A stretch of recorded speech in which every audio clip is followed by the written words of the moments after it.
ninth house. When your sun is in jovial Jupiter's house, generally you tend to approach life wide open. These are people who have a love for adventure and a deep appreciation for culture and expansive thinking.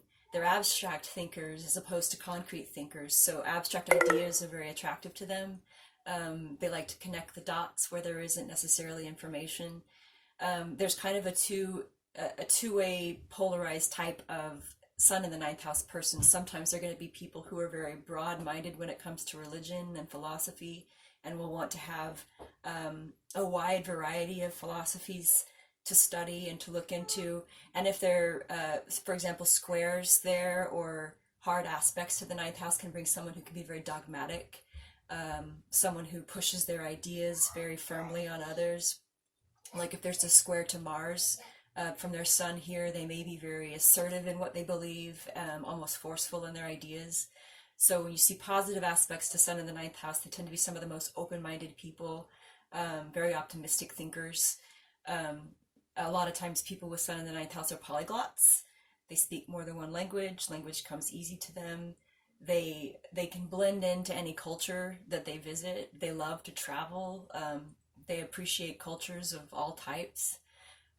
These are going to be people who will engage in philosophical discussions, love higher education. A lot of times you see PhDs or doctors, or people who continue their education throughout their life and never really stop learning. They really appreciate information and truth, and the pursuit of meaning in life is very important to people with sun in the ninth house. They may be interested in things like ritual, divination, as the ninth house deals with these types of things, any kind of information that comes from an intuitive knowing. These people tend to be very intuitive thinkers, whereas third house thinkers are concrete thinkers that have to have information. A lot of times sun in the ninth house people also need information to support their philosophy because it strengthens their arguments or strengthens their belief in that particular system of belief. But generally these tend to be very open-minded people, very, very forward-thinking. We find them a lot of times in law, in areas of philosophy or travel agencies, or ceremonial types of magic, other things. The ninth house are more about aptitude, more about intellectual pursuits than they are about physical pursuits. Where you have Mars people are going to be more about, sun first house people be more physical, more active.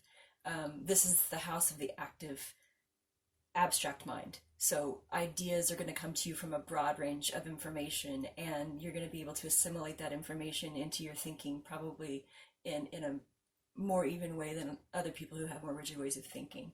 So sun in the ninth house people are your philosophers, your gurus, your teachers, and any kind of other intellectual or academic type.